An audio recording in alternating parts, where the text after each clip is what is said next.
নমস্কাৰ ফ্ৰেণ্ড, নতুন এটা ভিডিঅ'লৈ আপোনালোক সকলোকে পুনৰবাৰ স্বাগতম জনাইছোঁ ফ্ৰেণ্ডছ। আজি আকৌ আপোনালোকৰ মাজলৈ এটা ইনফৰমেশ্যন ভিডিঅ' লৈ আহিছোঁ। তো ফ্ৰেণ্ডছ, আজিৰ এই ভিডিঅ'টোত আপোনালোকৰ গুৱাহাটী ইউনিভাৰ্চিটিৰ যিটো BEd এডমিশ্যন হয়, তো এডমিশ্যনৰ কাৰণে ফাইনেল নটিফিকেশ্যন আহি গৈছে।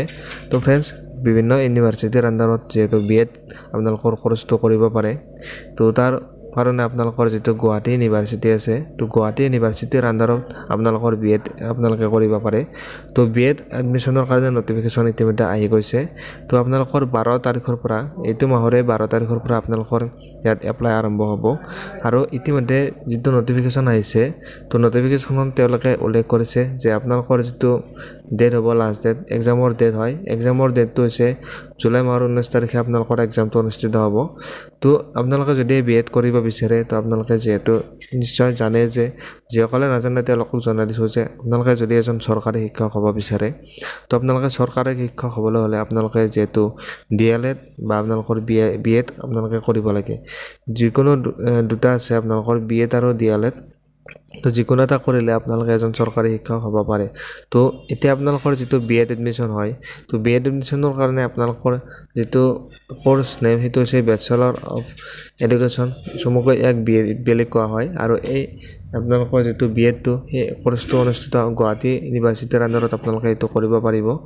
তো ইয়াত আপোনালোকৰ এলিজিবিলিটি ক্ৰাইটেৰিয়া আছে গ্ৰেজুৱেট। আপোনালোকে যদি গ্ৰেজুৱেট কমপ্লিট কৰিছে, যিকোনো আপোনালোকে ষ্ট্ৰীমৰ পৰা গ্ৰেজুৱেট কৰিলে আপোনালোকে BEdটো কৰিব পাৰিব। তো ইয়াত আৰ্টছ চাইন্স কমাৰ্চ বুলি কথা নাই। তো আপোনালোকৰ এপ্লিকেশ্যন ফিজ এটা দিব লাগিব। আপোনালোকে যেতিয়া এপ্লাই কৰিব, তো এপ্লাই কৰোঁতে আপোনালোকে এটা এপ্লিকেশ্যন ফিজ দিব লাগিব। আপোনালোকে 2000 টকা আপোনালোকে এপ্লিকেশ্যন ফিজ দিব লাগিব। আৰু এই যিটো কোৰ্চটো হ'ব, BEd কোৰ্চটো, আৰু এই কোৰ্চটোৰ কাৰণে আপোনালোকৰ যিটো এক্সাম হ'ব, এক্সামটো কোৱা হয় গুৱাহাটী ইউনিভাৰ্চিটিৰ আণ্ডাৰত BEd কমন এণ্ট্ৰেন্স টেষ্ট বুলি কোৱা হয়। তো এই আপোনালোকৰ যিটো কোৰ্চ, ইতিমধ্যে আপোনালোক জনাইছোঁ BEd প্ৰগ্ৰেম হয়। তো আৰু এই যিটো ছেকশ্যন হৈছে 2026-27 বৰ্ষৰ কাৰণে এই কোৰ্চটো আপোনালোকে কৰিব পাৰিব।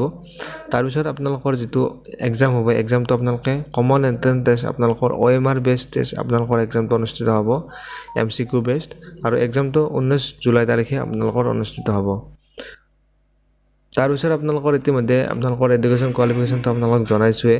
তো আপোনালোকৰ যদিহে আপোনালোকে যিকোনো ষ্ট্ৰীমৰ পৰা BA, BSc, BCom যিকোনো ষ্ট্ৰীমৰ পৰা যদি আপোনালোকে ডিগ্ৰী কমপ্লিট কৰি থৈছে, তো আপোনালোকে এই কোৰ্চটো আপোনালোকে কৰিব পাৰিব।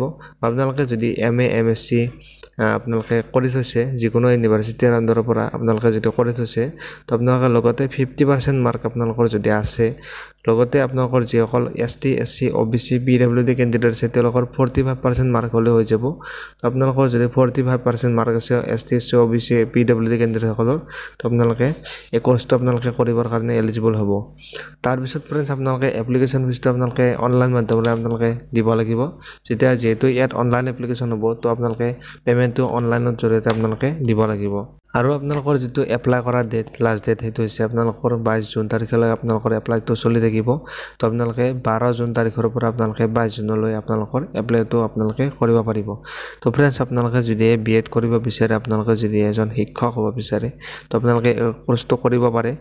তো এইটোৱে হৈছিলে ফ্ৰেণ্ডছ আপোনালোকক দিবলগীয়া ইনফৰমেশ্যনটো। আপোনালোকে যদি ভিডিঅ'টো ভাল পালে, তেনেহ'লে ভিডিঅ'টোত ফ্ৰেণ্ডছ এটা লাইক কৰি দিব। আৰু চেনেলটোত আপোনালোকে যদি ফ্ৰেণ্ডছ নতুনকৈ ভিজিট কৰিছিলে, তো আপোনালোকে চেনেলটো ছাবস্ক্ৰাইব কৰি বেল আইকনটো প্ৰেছ কৰি ৰাখিব।